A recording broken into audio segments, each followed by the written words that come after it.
Sa pamilya ko, halos walang nangangahas na banggitin ang pangalan ni Lola Konsolasyon. Ibubulong ng mga kapitbahay na siya ay isang mangkukulam. Bagamat mas gusto ng iba ang mas magaan na salitang albularyo o hilot. Pero sa kabila ng lahat, binibisita ko siya linggo-linggo at palaging nagtatanong kung ano ang naghihintay sa hinaharap. Kahit gaano pa man ito kakatwa, hindi siya kailanman nagkamali. Minsan, bago ang nakatakdang bakasyon namin ng asawa ko, nagmaneho ako papunta sa kanya. Matagal niya akong pinakinggan sa katahimikan at pagkatapos ay isa lang ang sinabi. Hindi ka maaaring sumama sa kanya. Hindi ka na makakabalik. At idinagdag pa niya, bago mo kansilahin ang lahat, gawin mo muna ang isang bagay na ito. Sa pamilya ni Maya, si Lola Konsolasyon ay isang paksang pilit nilang iniiwasan. Hindi dahil may ginawa siyang masama, hindi dahil may sinaktan siya, o nagdulot ng kapahamakan sa pamilya. Takot lang talaga sila sa kanya. Ito ay isang tahimik at hindi maipaliwanag na takot, tulad ng pagkatakot sa paparating na bagyo o sa madilim na silong. Walang gaanong masabi, ngunit kailangan mong dumistansya. Tinawag siyang mangkukulam ng mga kapitbahay sa kanilang probinsya sa Rizal, mula pa noong kanyang kabataan, noong siya ay isang balingkinitang babae na may maitim na buhok, mabigat na tingin, at kakaibang ugali na sabihin sa mga tao ang eksaktong ayaw nilang marinig. Sabi ng mga tao, kaya niyang tingnan ng isang tao. Tingnan lang sila ng tahimik nang hindi kumukunot ang noo o iginagalaw ang mga labi, at pagkatapos ay sasabihin sa kanila kung ano mismo ang mangyayari sa kanila sa loob ng isang buwan, isang taon, o 10 taon. May ilang mga tao na palihim na lumalapit sa kanya, dahan-dahang dumadaan sa kanyang likod bahay pagsapit ng takip silim upang hindi makita ng mga kapitbahay. Ngunit sa publiko, ang mga taong iyon din ay tatawid sa kabilang kalye para iwasan ang kanyang daanan at mahigpit na sasabihin sa kanilang mga anak, lumayo kayo sa bahay ni Konsolasyon. Ang mga ginagawa niya ay hindi gawa ng Diyos. Ang bahay ni Lola Konsolasyon ay nasa labas ng bayan, sa likod mismo ng isang lumang taniman ng mangga na siya mismo ang nagtanim ilang dekada na ang nakalipas. Matibay ang bahay, ngunit mula sa labas ay mukha itong medyo magulo at napabayaan, hindi dahil hindi niya ito inaalagaan, kundi dahil palaging abala ang kanyang mga kamay sa ibang bagay. Ang buong buhay niya ay umikot sa mga halamang gamot. Sa kanyang beranda, nagpapatuyo siya ng mga bigkis ng tanglad, yerba buena, lagundi, at iba't ibang ugat na hindi kailanman na isaulo ni Maya noong bata pa siya.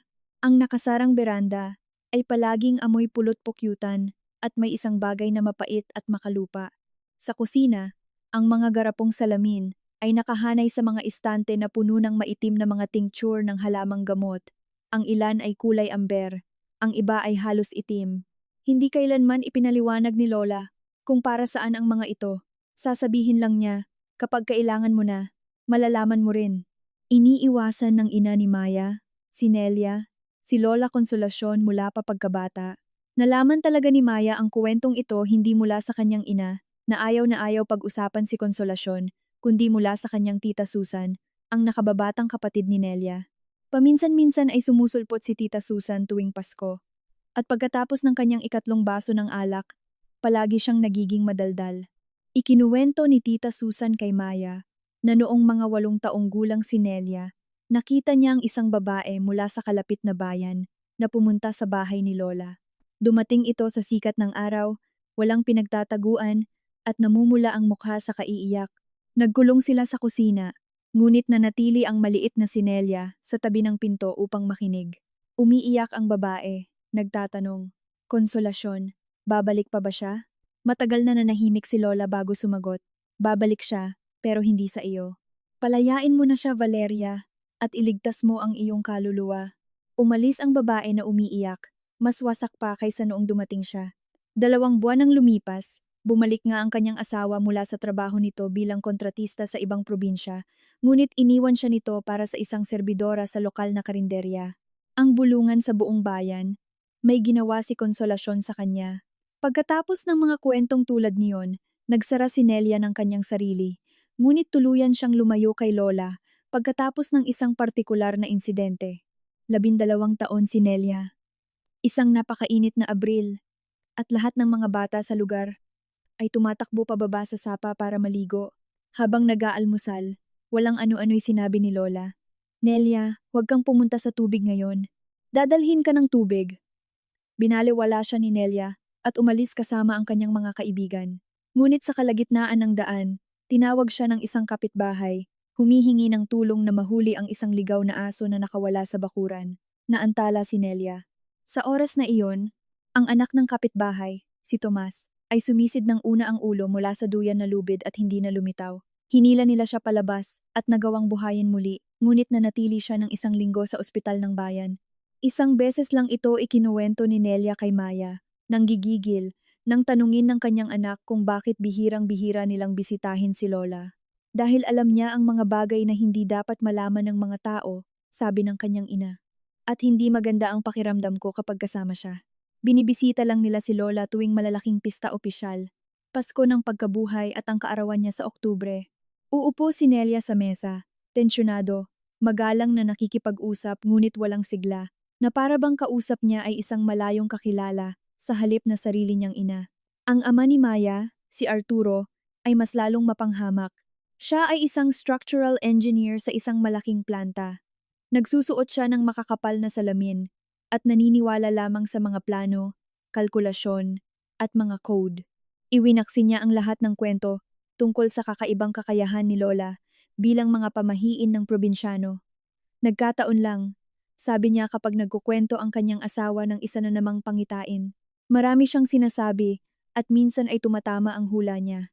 Statistics iyon, hindi mahika.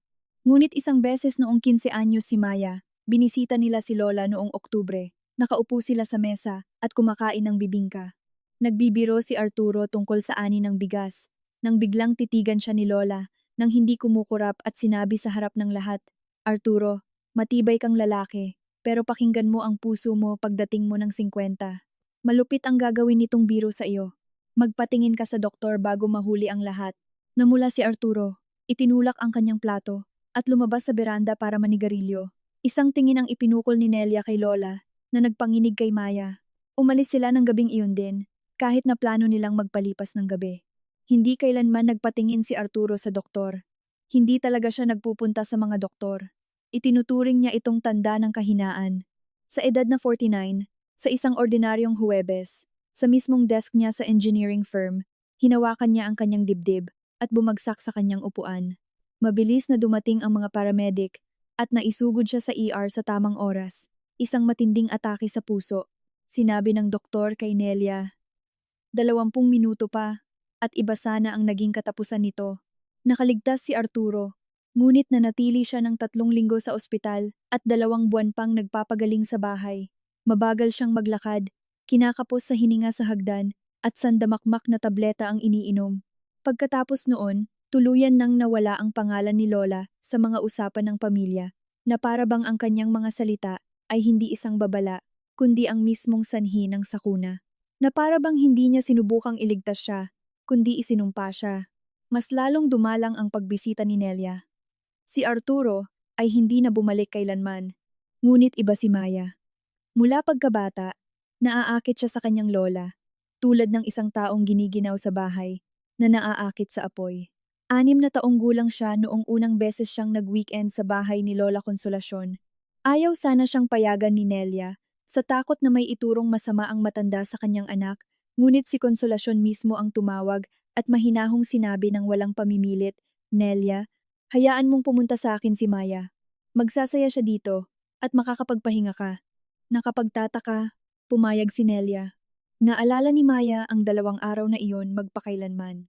Tinuruan siya ni Lola kung paano mag-ayos ng mga halamang gamot, inilalatag ang mga bigkis sa mga lumang dyaryo, pinapangalanan ang bawat dahon at ipinapaliwanag kung para saan ito.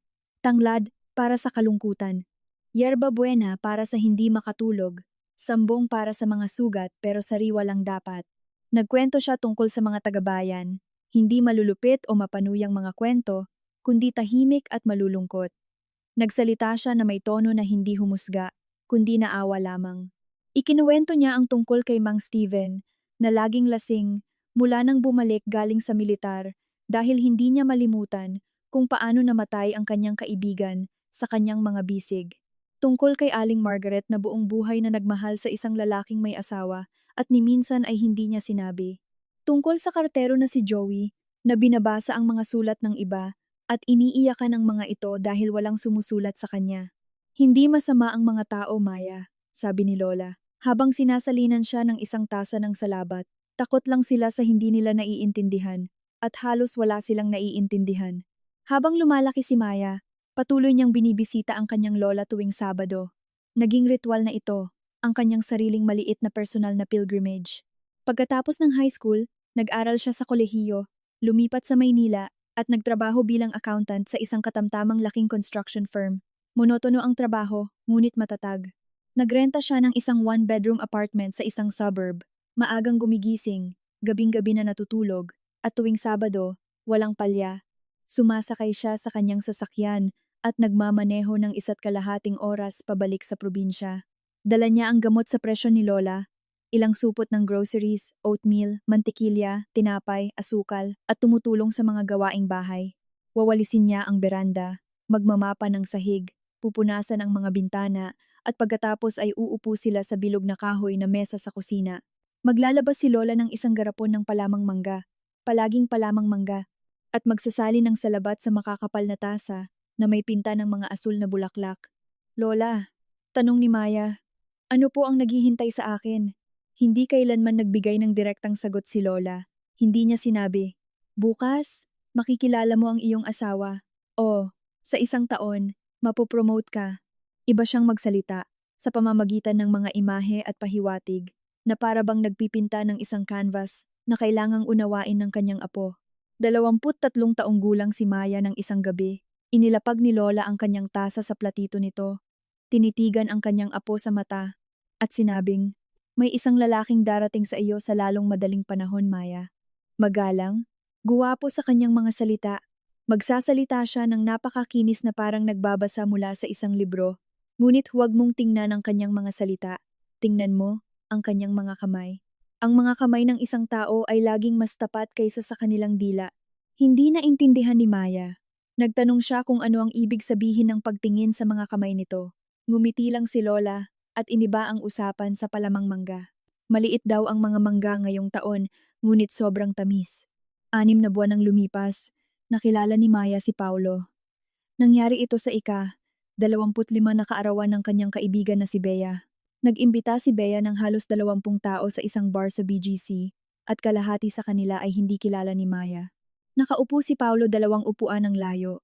Nakasuot siya ng malinis na kulay abong quarter zip sweater. Amoy mamahaling pabango at nagbibiro na nagpatawa sa buong grupo.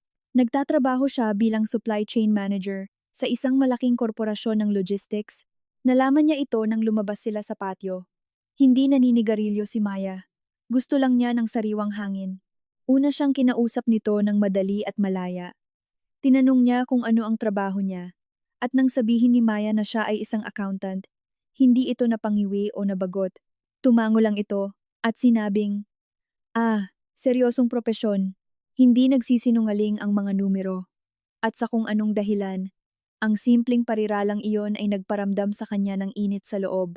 Sa kanilang unang date, binuksan niya ang mga pinto para sa kanya, tinulungan siya sa kanyang jacket, at hinila ang kanyang upuan. Sa kanilang pangalawang date, nagdala siya ng mga bulaklak at isang libro na bahagya lang nabanggit ni Maya sa party ni Bea.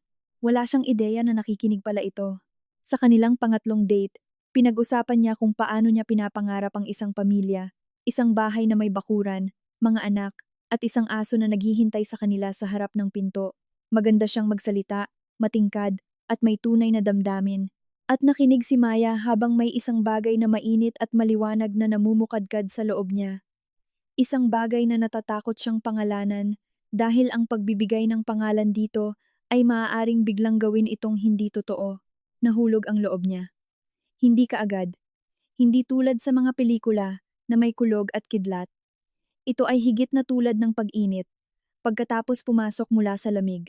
Sa una, hindi mo man lang ito napapansin, ngunit pagkatapos ay napagtanto mong ganap ka ng mainit.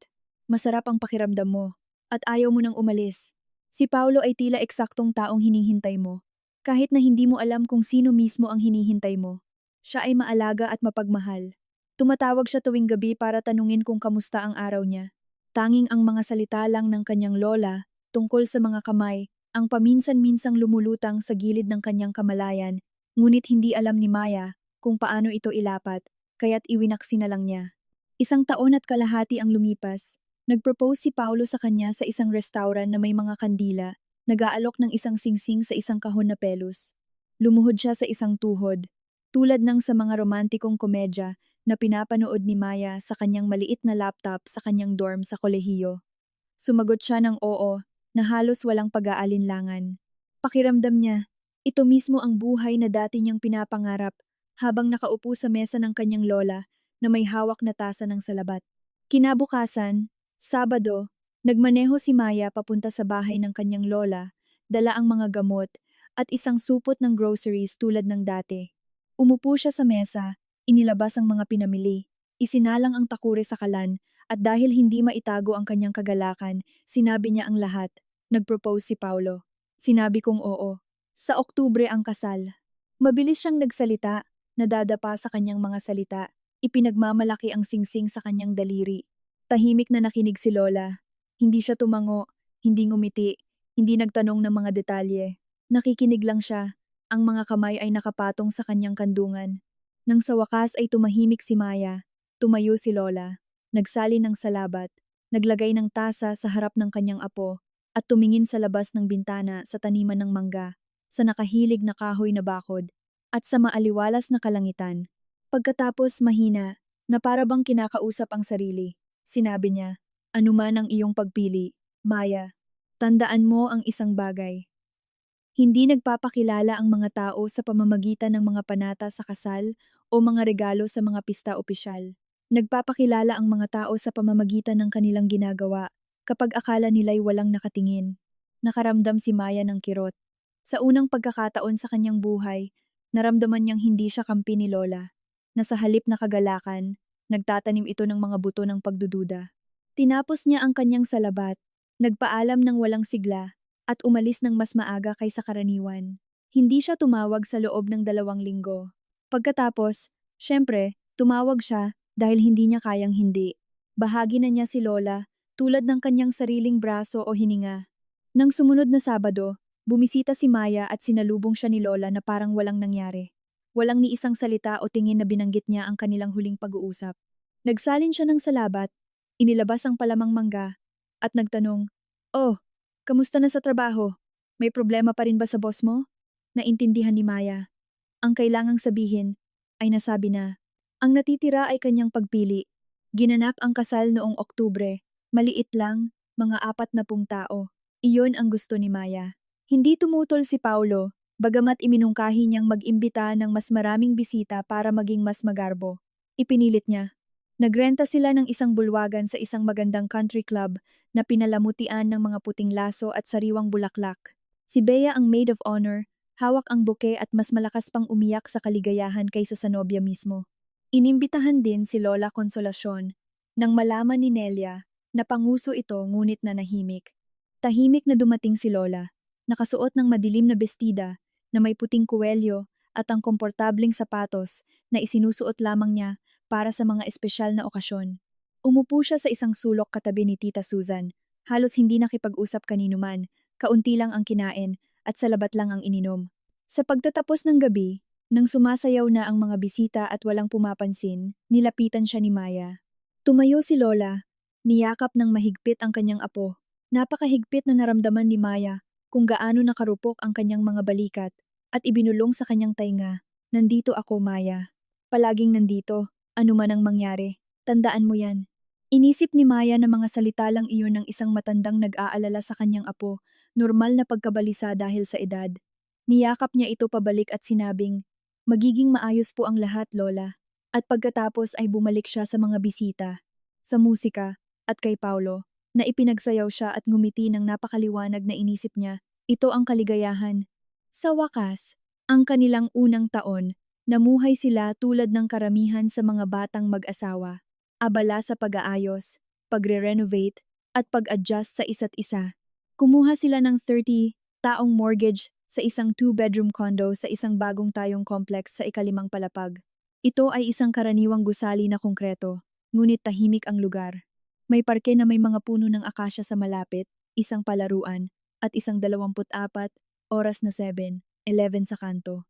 Dumating ang kondo na walang laman kundi mga pader na may primer. Sa mga unang buwan, namuhay sila sa gitna ng mga sako ng masilya at mga rolyo ng painter's tape. Si Paolo mismo ang nagpinta ng pasilyo. Medyo magulo, pero sinubukan niya. Pininturahan ni Maya ang mga dingding ng kwarto ng kulay abo na pinili nila mula sa isang katalogo ng Wilcon Depot. Nagtalo sila sa mga tile ng banyo. Gusto niya ng madilim, gusto niya ng maliwanag. Nagkasundo sila sa kulay beige at parehong medyo hindi nasiyahan, ngunit normal lang iyon. Pakiramdam nito ay totoong buhay.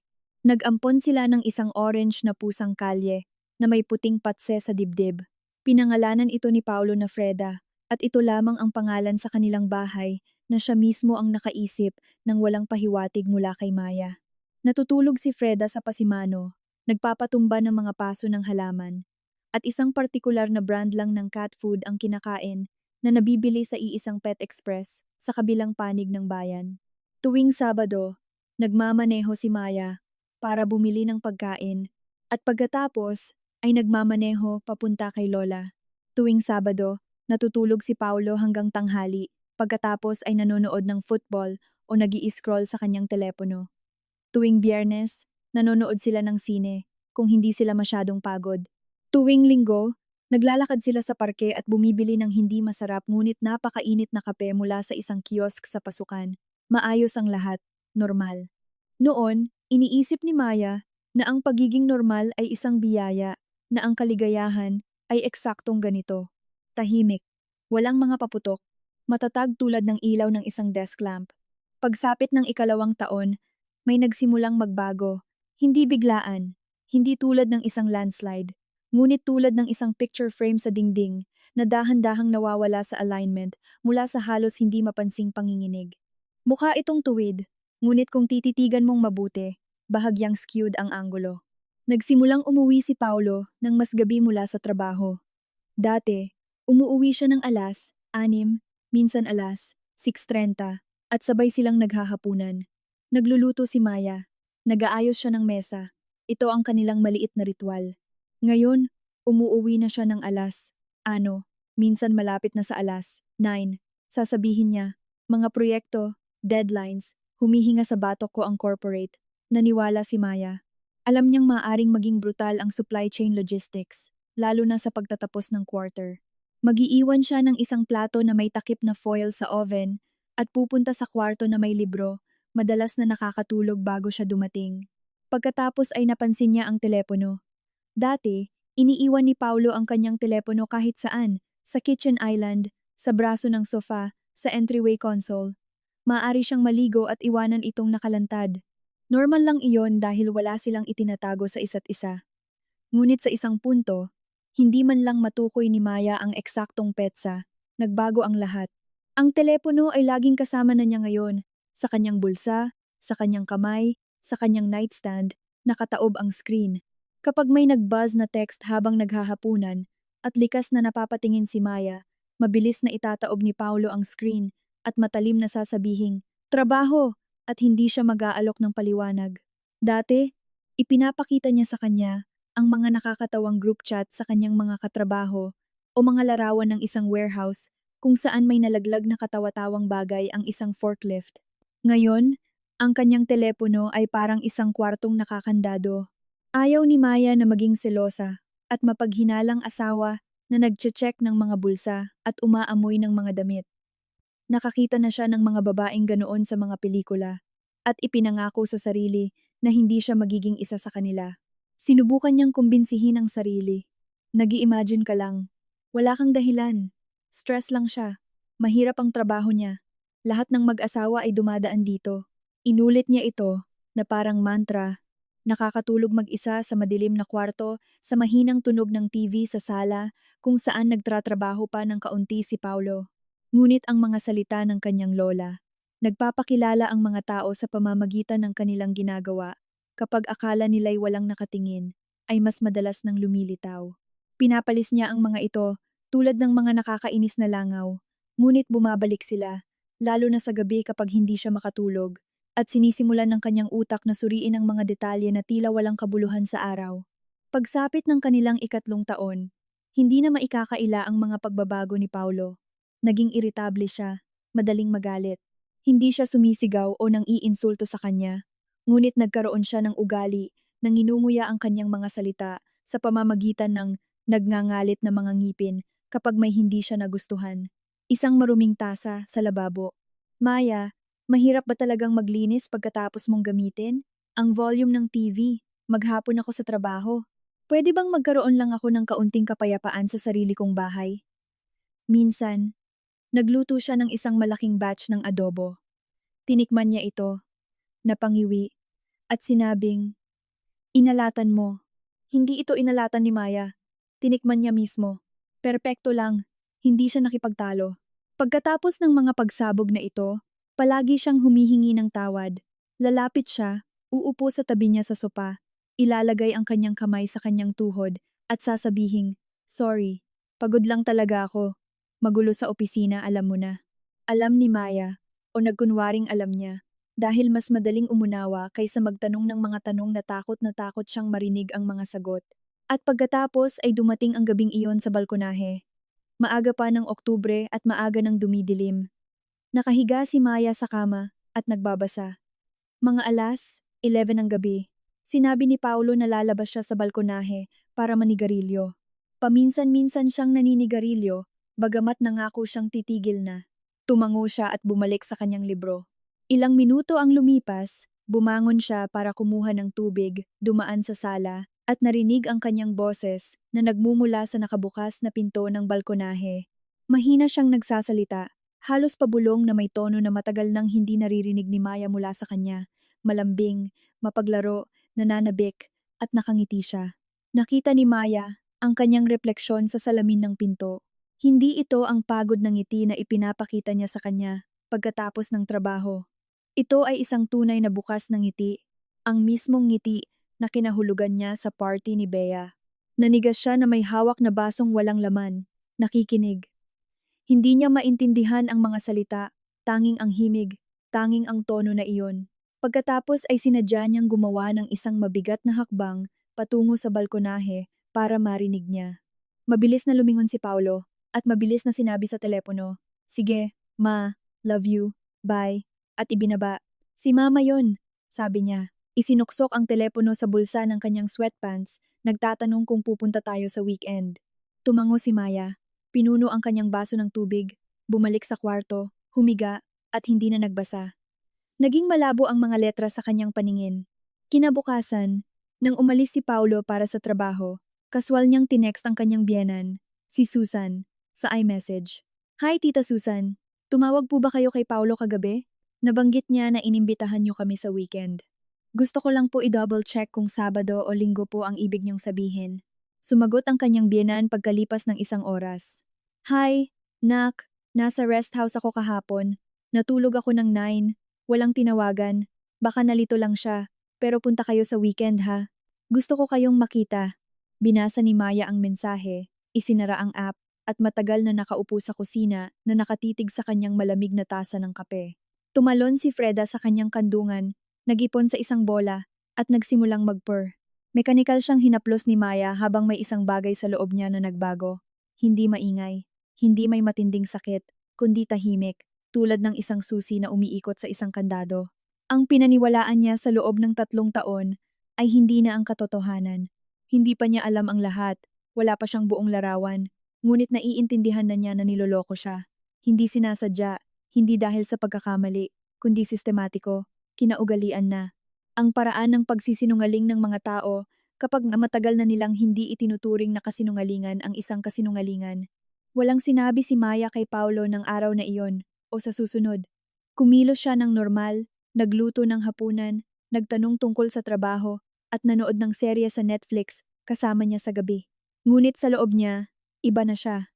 Tulad ng isang taong nakapansin ng isang bitak sa isang pader na sumusuporta sa bigat at ngayon ay araw-araw na tinitingnan kung lumalaki ba ito.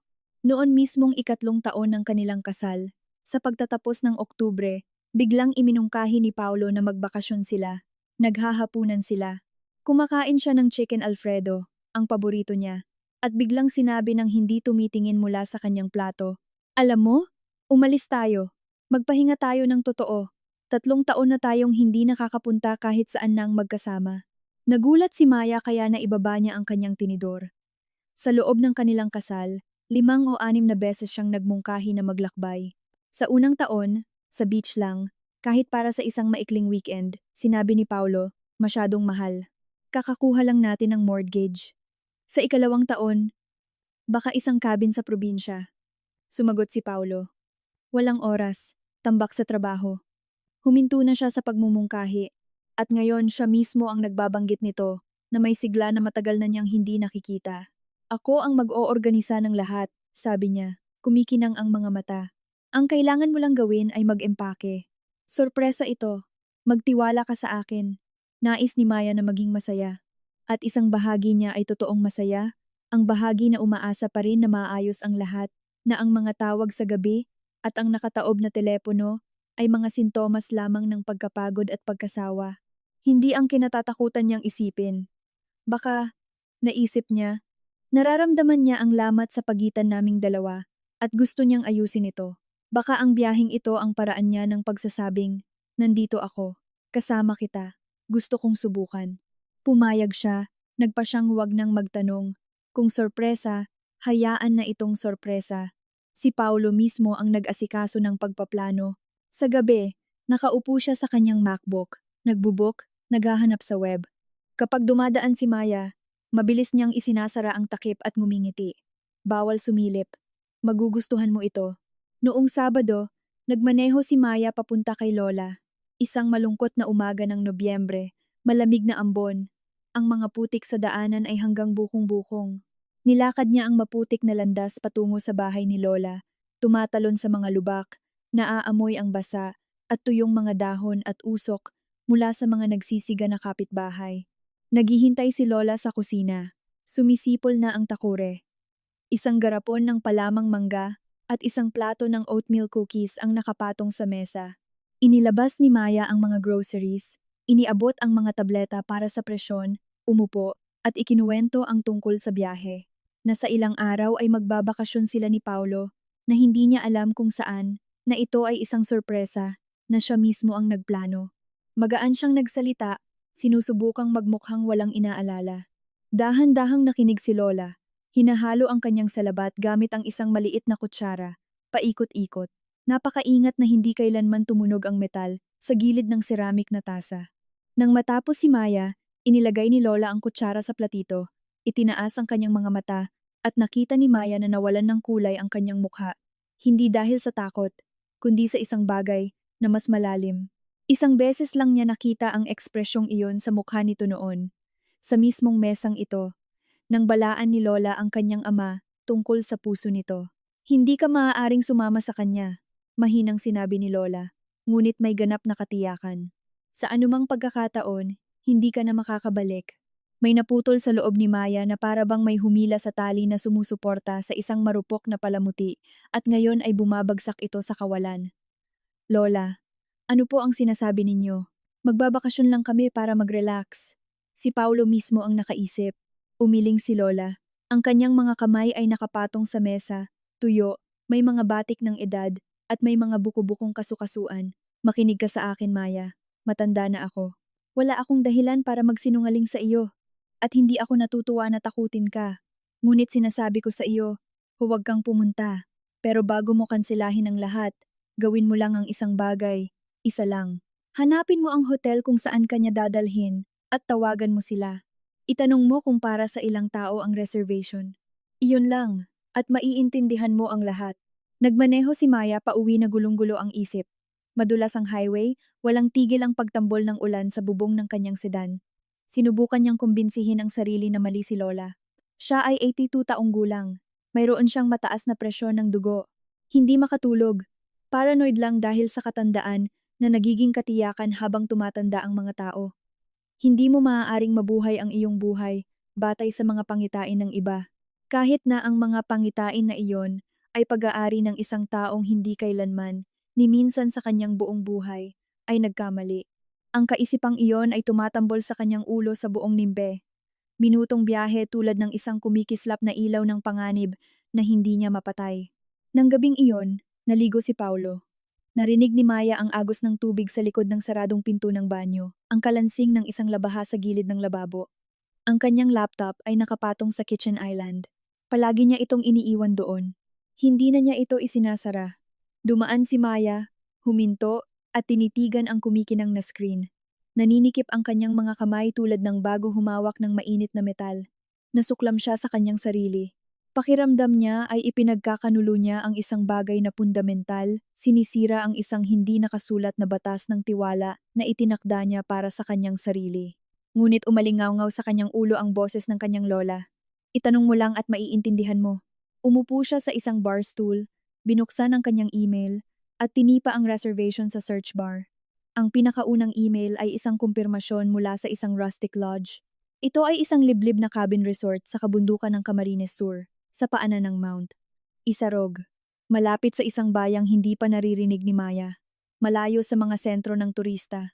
Malayo sa mismong Antipolo. Nakalista sa email ang mga petsa, ang kabuuang halaga, at isang numero ng telepono. Isinara ni Maya ang laptop, umatras mula sa island, at pumunta sa sofa. Tumalon si Freda sa tabi niya at isiniksik ang basang ilong nito sa palad ni Maya. Umalingaw-ngaw ang boses ni Paulo mula sa banyo. Humuhuni siya, wala sa tono at ganap na walang inaalala.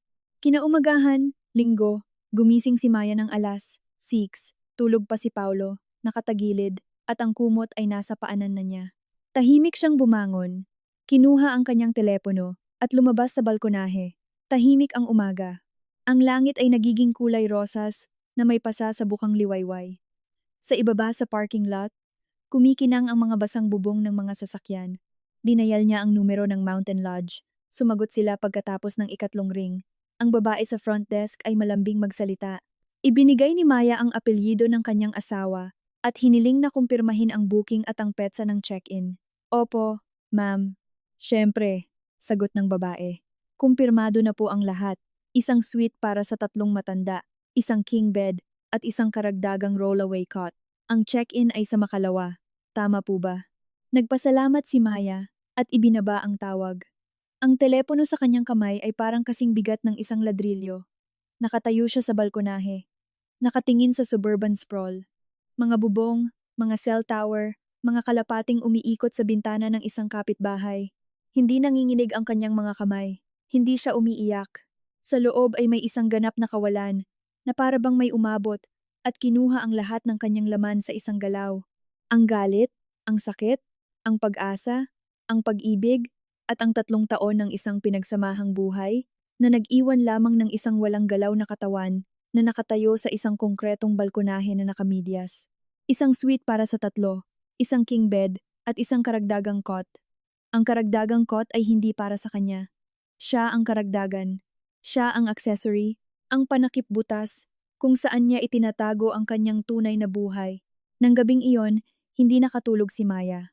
Nakahiga siya sa kanyang panig ng kama, diretso ang likod, matigas na parang alambre ng piano, nakikinig sa paghinga ni Paulo sa tabi niya, mahinahon, malalim, na may bahagyang pagsipol sa paghinga. Palagi siyang humihinga ng ganoon sa kanyang pagtulog, at ang tunog na iyon ay dating nagpapatahan sa kanya. Bahagi ito ng kaginhawahan ng kanilang tahanan, tulad ng pagtiktak ng orasan sa pasilyo o ng pagpur ni Freda. Ngayon, pakiramdam niya ay isang dayuhan, na para bang ang lalaking nakahiga sa tabi niya ay hindi niya asawa, kundi isang taong ngayon niya lang nakita na isa lang ang alam niya. Siya ay mapanganib. Ang mga salita ng receptionist ay paulit-ulit na tumutugtog sa kanyang isipan. Isang suite para sa 3 matanda. Nangangahulugan iyon na may inaasahan siyang iba. Nangangahulugan iyon na ang biyaheng ito ay hindi isang pagtatangka na iligtas ang kanilang pagsasama o isang regalo sa isang pagod na asawa o isang romantikong sorpresa. Ito ay isang bagay na ganap na iba. Kailangang malaman ni Maya kung ano mismo. Alas 3 ng umaga, nang gumulong si Paulo at nagsimulang humilik ng mas malalim, dahan-dahang itinaas ni Maya ang sarili sa kanyang mga siko. Ang kanyang iPhone ay nasa nightstand, nakataob, tulad ng sa nakaraang taon. Inabot niya ito at kinuha gamit ang 2 daliri na parang humahawak ng nakalalasong basura. Umilaw ang screen sa dilim. Alam niya ang passcode. Ang taon ng kapanganakan ng kanyang ina, 4 na numero. Hindi niya ito kailanman pinalitan. Tinipa ni Maya ang mga numero at nabuksan ang telepono. Ang kanyang puso ay tumitibok sa kanyang lalamunan. Tahimik ang kwarto, maliban sa paghinga ni Paulo at sa malayong ugong ng refrigerator sa kusina. Binuksan ni Maya ang kanyang mga text at hindi na niya kailangang maghanap ng matagal. Isang pag-uusap ang nakapin sa itaas ng lahat ng iba pa. Ang contact ay nakasave bilang Andy, Logistics. Tinapik ni Maya ang pangalan at nagsimulang magbasa. Ang mga unang mensahe na nag-scroll pataas ay maingat, halos propesyonal, tulad ng dalawang taong sumusubok sa mga hangganan. Ngunit sa pag-scroll paatras, biglang nagbago ang tono. Nagpapadala si Andy ng mga larawan. Isang babae na nakasuot ng sundress sa labas ng isang cafe. Isang babaeng nakaitim na bestida na may hawak na baso ng alak. Isang selfie sa umaga na may basang buhok, sariwa mula sa shower. Mukhang pagod at masaya. Ang mga heart emoji ay tatluhan, ginagamit na parang bantas. Baby, miss na kita. Kailan ba ang Sabado? Nangako ka na magkakasama tayo, kahit isang buong gabi lang ngayon. At ang mga sagot ni Paulo, malambing, mapaglaro, nakasulat sa isang wika na matagal nang hindi naririnig ni Maya mula sa kanya. Konting tiis na lang, mahal ko. Malapit nang magbago ang lahat. Pangako. Ang pangalan ng babae ay Isabela. Naging malinaw iyon mula sa mga mas lumang mensahe kung saan nagsulat si Paulo. Isabela, inaasikaso ko na. Bigyan mo lang ako ng oras. Mahigit 1 taon na silang nagkikita. Ang mga text ay bumalik pa noong huling bahagi ng nakaraang taon. At mula sa mga timestamp, perpektong nabuo ni Maya kung kailan nagsimula ang lahat. Mismo sa panahon na nagsimulang umuwi si Paulo ng gabi. Noong lumipat ang telepono sa kanyang bulsa, noong naging masyadong maalat ang adobo, at masyadong malakas ang TV. Nag-scroll pa si Maya at sa bawat pag-swipe ng kanyang hinlalaki, lalong lumilinaw ang larawan, tulad ng isang Polaroid na nabubuo sa dilim. Ipinapangako ni Paulo kay Isabela na iiwanan niya ang kanyang asawa.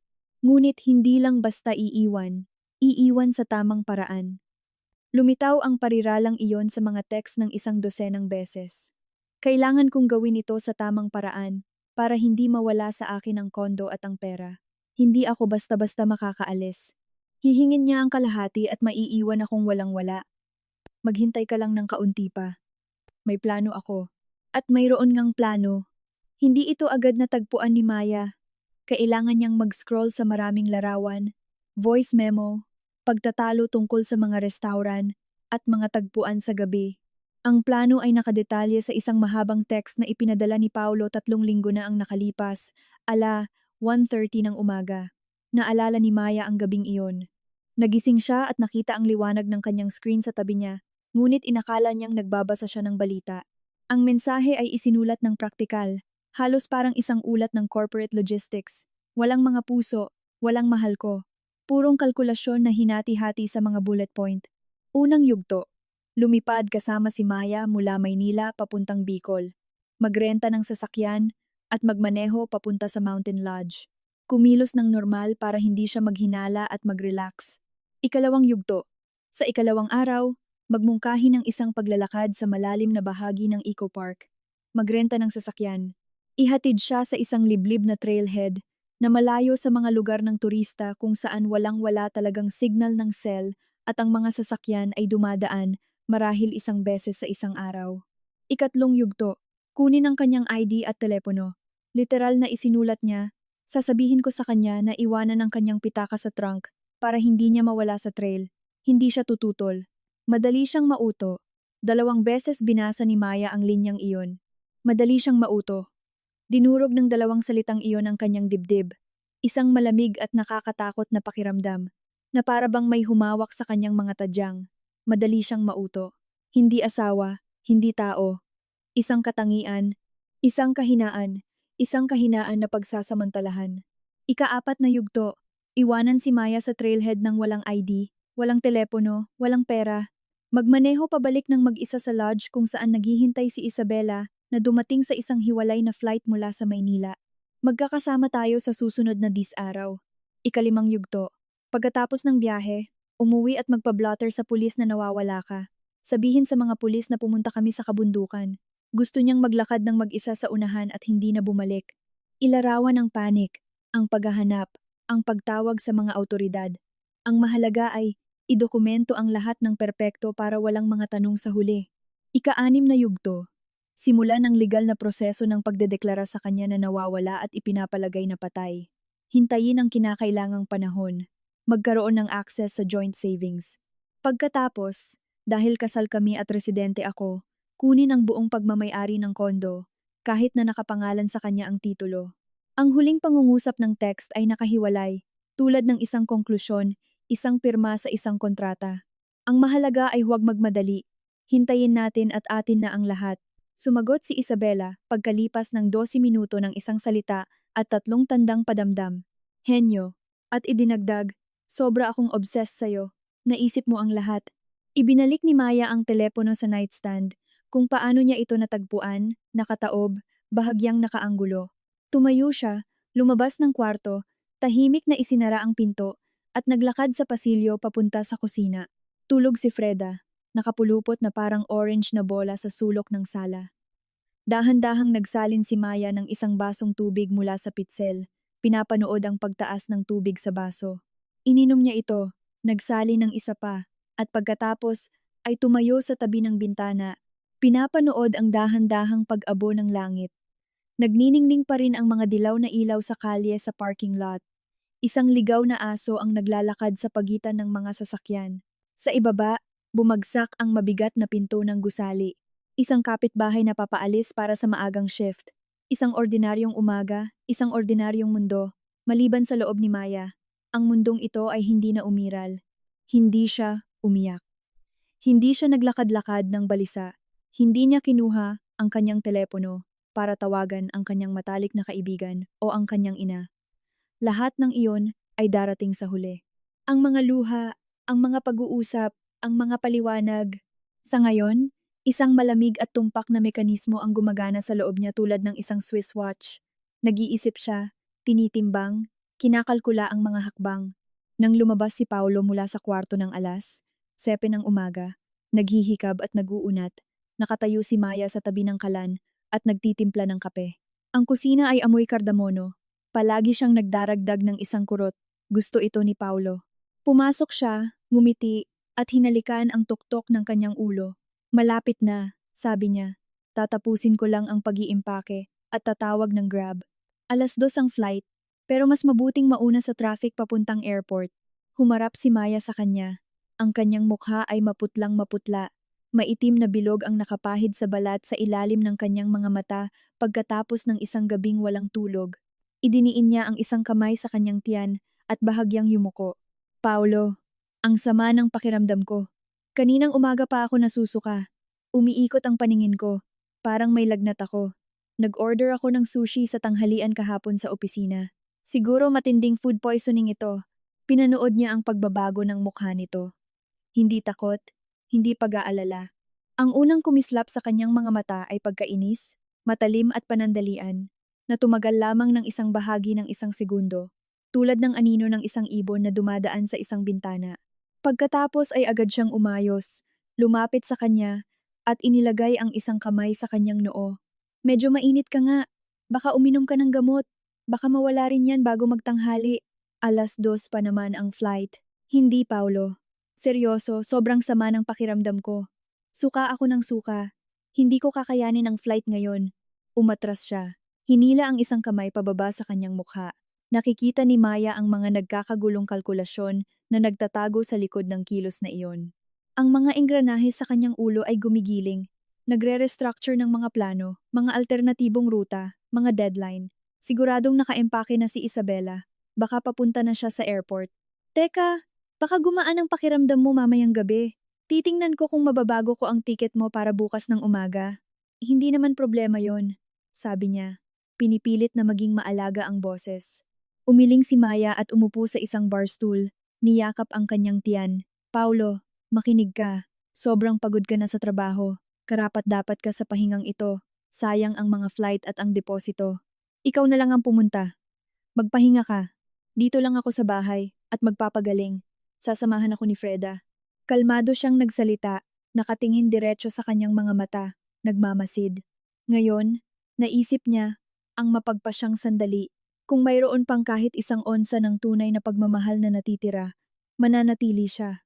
Sasabihin niya, anong klaseng bakasyon yun kung wala ka? Isang team tayo, i-reschedule natin. Napakasimple sana, napaka-natural. Sino mang normal na asawa ay mananatili. Nanahimik si Paulo ng mga 5 segundo. Marahil 7. 2 maskara ang naglalaban sa kanyang mukha. Ang maalagang asawa na hindi maiwan ang may sakit na asawa. At ang lalaki na ang master plan ay bumabagsak at kailangan na iligtas ito. Nakita ni Maya ang dalawa. Dati, isa lang ang nakikita niya. Sigurado ka? Tanong niya sa wakas. Ang sama ng pakiramdam kong pumunta mag-isa. Magiging okay ka lang ba? Oo, promise. Tatawagan ko si Mama. Pwede siyang mag-drive dito mula sa probinsya kung kailangan ko ng anuman. Magiging maayos ang lahat. Nagpakita siya ng isang theatrical na pag-aalinlangan sa loob ng 10 minuto pa. Naglakad-lakad siya sa apartment, sumilip sa kusina, nagtanong kung gusto niyang tawagan niya ang doktor o tumakbo sa mercury drug. Ngunit nakita ito ni Maya. Nakapagpasya na siya. Ipinagkanulo siya ng kanyang mga mata. Hindi sila mapakali, tulad ng isang lalaking mental na sinusuri ang mga flight departure board. Pagsapit ng tanghali, nakatayo si Paulo sa pasukan na may dalang maleta, ang kulay abong maleta na may mga gulong na binili nila nang magkasama sa mall 2 taon na ang nakalipas. Noon, pinili ito ni Maya, iniisip ang isang romantikong paglalakbay sa isang mainit na beach. Sa wakas, maglalakbay na ang maleta, ngunit wala siya.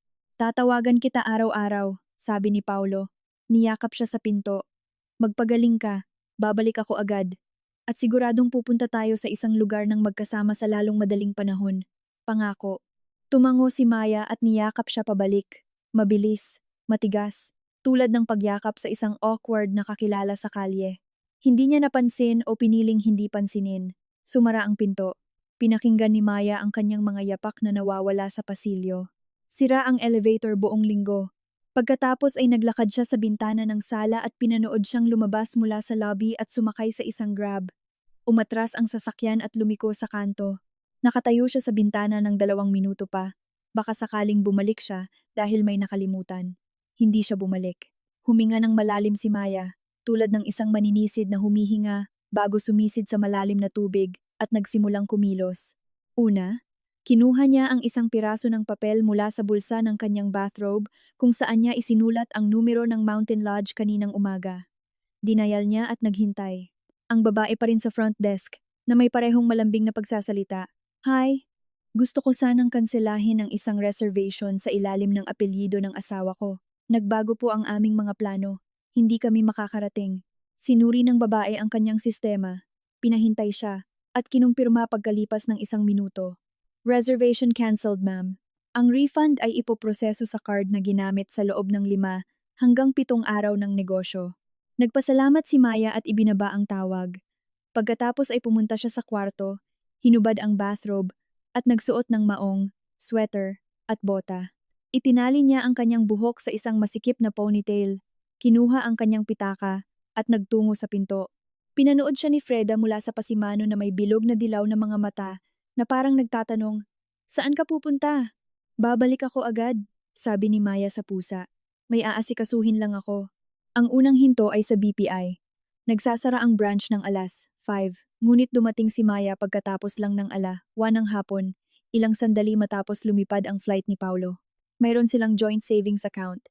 Doon nila inilalagay ang perang iniipon nila para sa pag-remodel ng banyo at pagbili ng bagong split-type aircon. Hindi ito milyon-milyon, ngunit ito ay isang malaking halaga, 1 taon at kalahating masigasig na pag-iipon. Pumasok si Maya dala ang kanyang ID. Umupo sa isang banker at inilipat ang kanyang kalahati, eksaktong kalahati, sa isang personal na checking account na binuksan niya bago sila ikasal at bihirang gamitin. Pagkatapos, bilang isang joint account holder, hiniling niyang i-freeze ang mga debit card na nauugnay sa joint account na binabanggit ang kahina-hinalang aktibidad. Ang banker, isang batang babae na may matikas na blazer, ay matamang tumingin sa kanya, ngunit walang personal na tanong. Nag-type lang siya sa kanyang keyboard at sinabing, "Tapos na." Pansamantalang nakalock ang mga card. Upang alisin ang paghihigpit, kailangang naroroon ang parehong may-ari ng account na may 2 uri ng ID.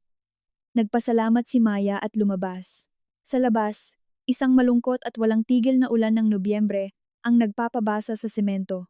Itinaas niya ang kanyang hood at naglakad ng 2 bloke papunta sa isang lokal na hardware store. Bumili siya ng 2 heavy-duty na deadbolt para sa harap na pinto at sa balkonahe. Tinanong siya ng lalaki sa likod ng counter, isang matandang lalaki na nakasuot ng lumang t-shirt, kung kailangan niya ng locksmith. Tumango si Maya at inabutan siya nito ng isang business card. Sabihin mo kay Mike na si Dave ang nagpadala sa iyo. Pupunta siya ngayon. Dumating si Mike na locksmith ng alas 4 ng hapon. Siya ay isang tahimik na lalaki na may mabigat na tool bag. Mabilis siyang nagtrabaho, tinanggal ang mga lumang cylinder, inilagay ang mga bago, sinubukan ang mga ito, at inabot sa kanya ang 3 set ng makintab na bagong susi. Binayaran siya ni Maya ng cash. Nang umalis si Mike, isinara niya ang pinto gamit ang bagong deadbolt, pinaikot ito hanggang sa malakas na kumalso sa frame at tumayo na nakasandal sa pinto. Ganap na tahimik ang apartment. Lumabas si Freda mula sa kusina na humihingi ng hapunan. Noong Lunes ng umaga, pumunta si Maya sa isang abogado. Natagpuan niya ito noong gabi. Pagkatapos ng ilang oras na pag-scroll sa mga website, pagbabasa ng mga review, at paghahambing ng mga kredensyal, pinili niya ang isang babaeng nagngangalang Atty. Margarita Soriano, isang family law attorney na may 20 taong karanasan sa mga high-conflict na annulment. Ang kanyang opisina ay nasa ikatlong palapag ng isang mas lumang gusali sa Makati, sa dulo ng isang mahabang pasilyo na may sahig na kahoy at amoy ng kape. Si Atty. Margarita Soriano ay isang siksik at kagalang-galang na babae sa kanyang 50 seons na may matalas na bob at isang matalim na mapanuring tingin. Sa kanyang desk ay nakaupo ang isang naka-frame na larawan ng 2 teenager at isang cactus sa isang terracotta pot. Itinuro niya si Maya sa isang leather na upuan, inalok siya ng isang deboteng tubig at sinabing, "Sabihin mo sa akin ang lahat mula sa simula. Huwag kang magmadali." Kalmado at sunod-sunod na ikinuwento ni Maya na para bang nagbibigay siya ng quarterly financial report sa isang boardroom. Mga katotohanan, petsa, pangyayari, 3 taon ng pagsasama, mga tawag sa gabi, at kasinungalingan tungkol sa kanyang ina, ang biglaang biyahe, ang tawag sa lodge, ang mga text kay Andy, logistics, ang plano na may bullet point. Pagkatapos ay kinuha niya ang kanyang telepono mula sa kanyang pitaka. Binuksan ang kanyang camera roll at ipinakita kay Margaret ang mga screenshot. Kinuha niya ang mga ito ng methodikal noong gabing iyon sa kama, screen by screen, bawat mahalagang mensahe, bawat larawan, ang buong master plan, timestamp by timestamp. Binasa ni Atty. Margarita Soriano ang mga ito sa ganap na katahimikan. Halos hindi nagbago ang kanyang ekspresyon. Isang beses lang. Nang marating niya ang bullet point tungkol sa pagkuha ng ID ni Maya at pag-iwan sa kanya sa kagubatan, idiniin niya ang kanyang mga labi sa isang manipis na linya.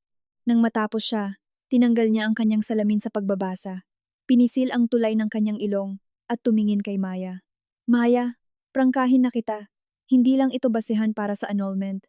Ang nakasaad dito ay malapit na sa conspiracy to commit ang malubhang krimen, ang pag-iwan sa isang tao nang walang pagkakakilanlan sa isang liblib na lugar, nang walang telepono, na may paunang intensyon na mag-file ng maling missing person report para sa pinansiyal na pakinabang. Sakop nito ang pandaraya, reckless endangerment, at marami pang ibang pananagutan. Ngunit gawin natin ito ng paisa-isa. Magsimula tayo sa annulment. Iyon ang pinakamadaling proteksyon na kailangan mo. Maaari nating asikasuhin ang iba pa kasabay nito." Tumango si Maya. "Nasa isang napakatibay kang legal na posisyon." Patuloy ni Margaret, na nagsusulat ng mga tala sa isang legal pad. "Ang kondo ay nakapangalan sa iyo. Binili bago ang kasal. Tama?" "Oo, natapos ko ang pagbili bago ang kasal," sabi ni Maya. "Si Paulo ay nakarehistro lang dito sa address na ito. Ngunit sa akin ang titulo. Mga anak, wala. Mga ari-ari ang nakuha sa panahon ng pagsasama, mga kasangkapan at TV lang. Hinuhulugan pa ang aming mga sasakyan sa bangko." "Ang joint account?" "Noong Sabado, inilipat ko ang aking kalahati sa isang pribadong account at na-freeze ang kanyang access sa debit." Tumingin si Margaret mula sa kanyang legal pad at bahagyang tumango. Hindi isang ngiti ng pag-aproba, kundi isang matalas na pagkilala sa isang mahusay na isinagawang hakbang. "Mahusay. I-draft ko ang petisyon ngayon. Ilalakip natin ang mga screenshot bilang mga exhibit sa paunang petisyon. Kakailanganin nating patotohanan ang mga ito, ngunit madali lang iyon." "Maya, Mayroon ka bang pamilya o mga kaibigan na pinagkakatiwalaan mo na alam ang nangyayari? Ang lola ko, sabi ni Maya. Idinagdag niya ng mahina. Alam niya bago ko pa nalaman. Hindi nagtanong si Margaret kung ano ang ibig sabihin noon. Tumango lang siya at bumalik sa kanyang mga papeles. Ang mga papeles para sa annulment ay isinampa noong Lunes ding iyon. Lumabas si Maya sa courthouse mga alas 5 ng hapon. Tumila na ang ulan, ngunit mababa at may pasa ang langit. Amoy basang aspalto at usok ng lungsod. Huminto siya sa mga hagdan ng courthouse. Huminga ng malalim ng mamasamasang hangin at kinuha ang kanyang telepono. 14 na missed calls mula kay Paulo. 4 na nagkakagulong voicemail. Hindi siya nakinig sa kahit isa. Ibinalik niya ang telepono sa bulsa ng kanyang coat at naglakad patungo sa istasyon ng MRT. Samantala, nakatayo si Paulo sa kahoy na front desk ng Mountain Lodge sa Rizal. Sinusubukang intindihin kung ano ang nangyayari. Katabi niya si Isabela, isang matangkad na babae na may kulay Olandes na buhok at nakasuot ng makapal na jacket. Ang kanyang designer sunglasses ay nakataas sa kanyang ulo. Kitang-kita ang paglaki ng kanyang galit sa bawat segundo. Ang babae sa front desk ay humihingi ng paumanhin. Nakataas ang mga kamay sa isang kilos na nagpapakalma. Pasensya na po sir, kinansela po ang reservation. May tumawag na babae noong Sabado na verify ang apelido at hiniling na kanselahin. Fully booked na po kami. Peak season po ngayon para sa mga turista. Wala na pong available na suite. Nag-alok siyang isulat ang numero ng isang hotel sa susunod na bayan, ngunit hindi masisiguro na mayroon silang bakanting kwarto. Namutla si Paulo. Kinuha niya ang kanyang telepono, denial si Maya, tumunog sa voicemail, denial ulit. Ganoon din. Binuksan niya ang kanyang BPI banking app at nakita ang isang pulang banner sa tuktok ng screen. Debit card temporarily locked. Please contact customer service or visit a branch. Mayroon lang siyang mga 1,000 pesos sa cash.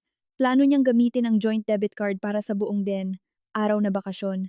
Nakatayo si Isabela sa tabi niya na nakatingin sa kanya tulad ng pagtingin sa isang lalaking nangako ng mga paputok at dumating na may basang posporo. Paulo, anong nangyayari? Mahinang tanong niya. Ngunit ang kanyang boses ay sapat na matalas upang makasugat ng salamin. Sabi mo, inayos mo na ang lahat.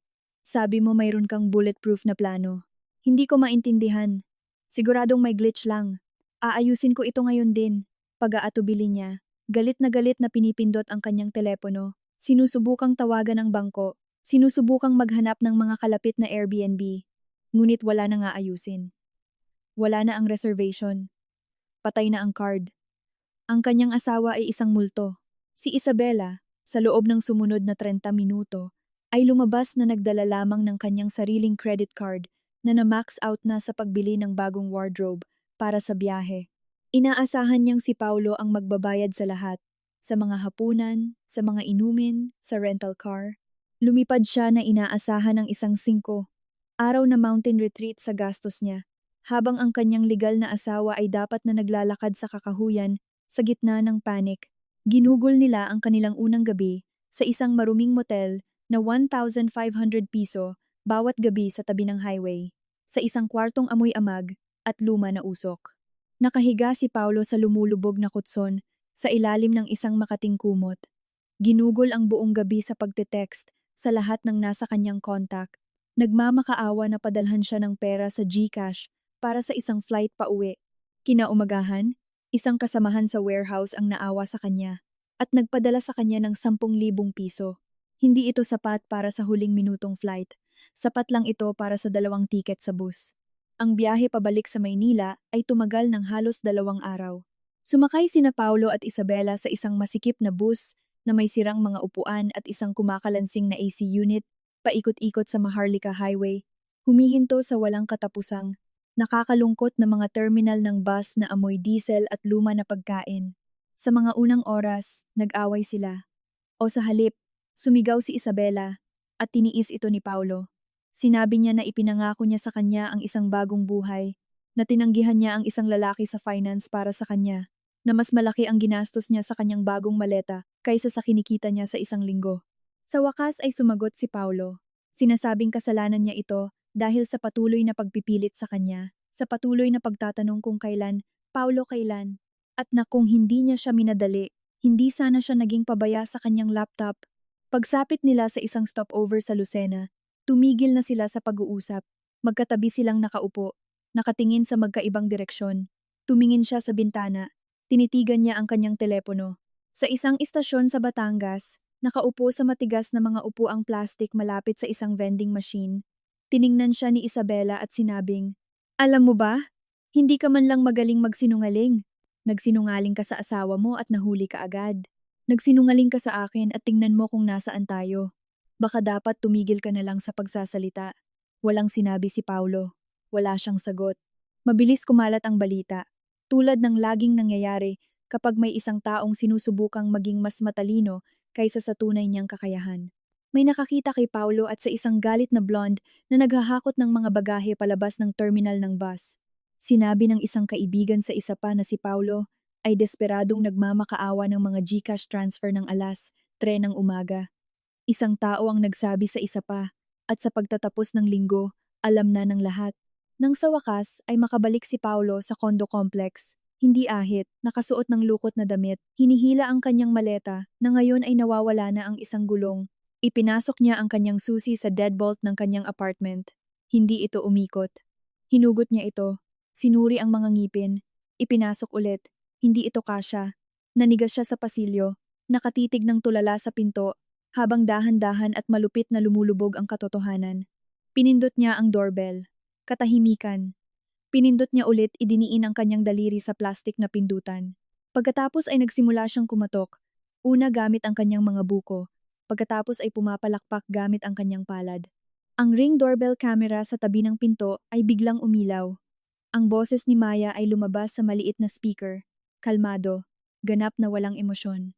"Nasa abogado ko na ang mga papeles ng annulment, si attorney Margarita Soriano. Nasa baba ang mga gamit mo sa concierge. Kunin mo at umalis ka na." "Maya, buksan mo ang pinto. Kailangan nating mag-usap. Nagkamali ka ng intindi. Kasamahan ko lang sa trabaho si Isabela. Nagkataon lang na pareho kami ng flight. Glitch lang sa sistema nila ang booking sa hotel. Sumpaman, para sa dalawa ang binuok ko. Sila ang nagkamali." Katahimikan. "Maya, pakiusap. Alam ko kung ano ang itsura, pero hayaan mo lang akong magpaliwanag.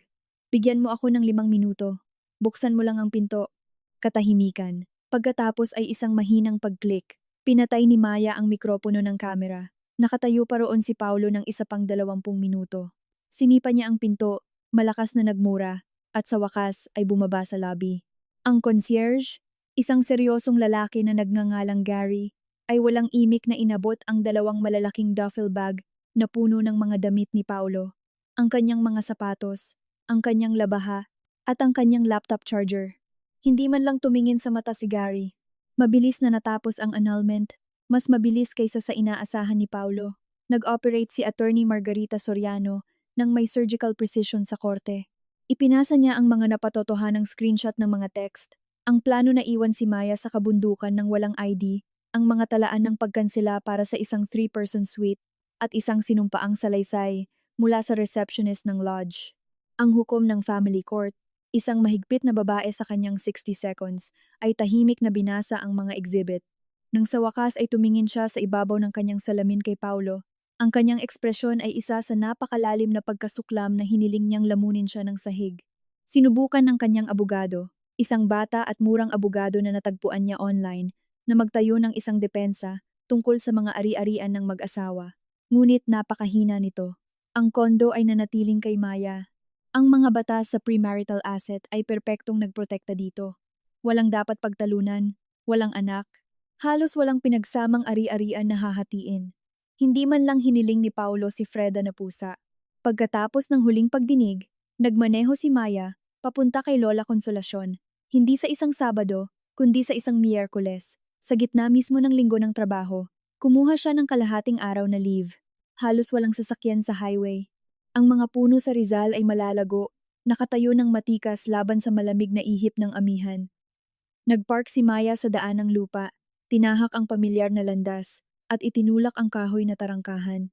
Nakaupo si Lola sa beranda na may niniting na alampay na nakabalot sa kanyang mga balikat na para bang alam niyang darating ang kanyang apo ngayon, at marahil ay alam nga niya. Nagkayakapan sila sa pinto at sa unang pagkakataon sa lahat ng mga linggong ito, Bumuhos ang luha ni Maya, hindi dahil sa sakit.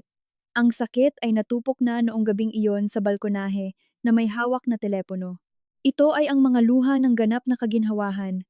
Ang uri ng iyak na iniiyak mo kapag matagal ka nang nagdadala ng isang bagay na hindi mailarawan sa bigat at sa wakas ay ibinaba mo ito sa lupa.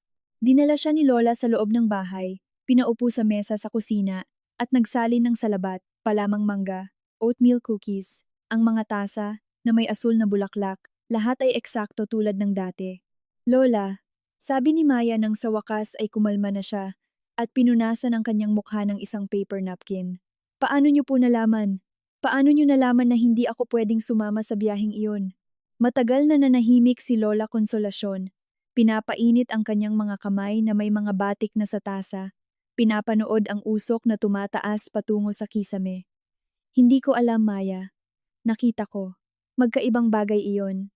Ang malaman ay kapag may nagsabi sa iyo ng isang katotohanan. Ang makita ay kapag tiningnan mo ang isang tao at binabasa mo siya na parang isang bukas na libro. Nakita ko ang Paulo mo ng isang beses lang, sa kasal. Lumapit siya sa akin. Nagsabi ng isang bagay na napakagalang. Ngumiti. Ngunit ang kanyang mga mata ay ganap na walang laman. Maganda, buhay na buhay, ngunit ganap na guwang. Tulad ng isang tuyong balon. Sumisilip ka para tingnan sa loob. At puro dilim lang. Walang laman doon. Walang init, walang konsensya, walang pag-ibig, kundi malamig na kalkulasyon. Nakita ko iyon, pero kung sinabi ko sa iyo noon, hindi ka maniniwala. Kailangan mong makita ito para sa iyong sarili. Tahimik na nakaupo si Maya. Sa labas, isang ibon ng matalas na humuni sa malamig na hangin. Sa isang lugar sa kalsada, isang pinto ng kamalig ang bumagsak sa hangin. At ang bahagi tungkol sa hindi ko pagbalik? Mahinang tanong ni Maya. Kung nakita niyo po talaga iyon? Inilapag ni Lola ang kanyang tasa sa platito. Bahagyang nanginginig ang kanyang mga kamay. Hindi dahil sa pagkabalisa, kundi dahil sa edad. Mula sa bigat ng lahat ng mga taong nabuhay niya.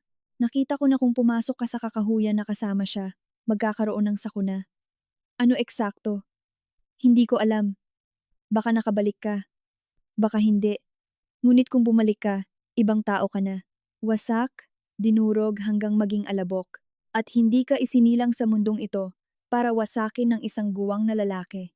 Ang malaman iyon ay sapat na para sa akin upang pigilan ka. Nagsimula ng bagong buhay si Maya. Hindi ka agad. At hindi nang walang hirap. Ang mga unang buwan ay napakabigat at napakabagal. Pumapasok siya sa trabaho, umuuwi sa kanyang tahimik na apartment, pinapakain si Freda, humihiga sa sofa, at nakatitig sa kisame. Nagsimula siyang magpatingin sa isang therapist. Isang mabait na babaeng may edad na tumulong sa kanya na unti-unting buwagin ang 3 taon na ginugol niya sa tabi ng isang lalaking hindi siya nakita bilang isang tao, kundi bilang isang bagay na mapapakinabangan. Dahan-dahang natutunan muli ni Maya na magtiwala sa kanyang sarili, sa kanyang intuwisyon, sa kanyang paghatol sa karakter. Binawi niya ang kanyang karapatang magsabi ng hindi at ang kanyang karapatang umalis.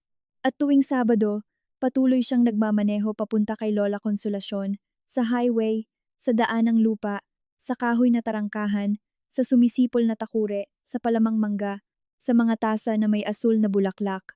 Ang ritual na ito ang nagpatatag sa kanya. Isang araw, mga 6 na buwan matapos ma-finalize ang annulment, nakaupo sila sa mesa. Sa unang pagkakataon sa mahabang panahon, tinanong ni Maya ang tanong sa eksaktong parehong tono na ginamit niya noong bata pa siya. Lola, ano po ang naghihintay sa akin ngayon? Tumingin sa kanya si Lola Konsolasyon at nakita ni Maya ang isang bagay na matagal na niyang hindi nakikita. Isang tunay na ngiti, mainit, payapa, walang anino ng pag-aalala. Ang malalalim na linya sa mukha ni Lola ay tila lumambot, na parang mas magaan, na para bang may nagbukas ng ilaw sa isang madilim na silid. Ngayon, Maya, puro magagandang bagay na lang. Karapat-dapat karoon. Sa labas, bumubulong ang hangin sa lumang taniman ng mangga. Si Freda, na isinama ni Maya sa isang carrier, ay mahimbing na natutulog sa tumba-tumba ni Lola. Nakapulupot na parang isang maliit na orange na bola. Ang takure sa kalan ay nagsimulang mahinang sumipol. At sa unang pagkakataon sa napakatagal na panahon, naramdaman ni Maya na tama talaga ang kanyang lola. Sa unahan niya, puro magagandang bagay na lang talaga ang naghihintay. Dahil ang pinaka-nakakatakot sa lahat, nakita na niya, nalampasan, at naiwan na sa malayo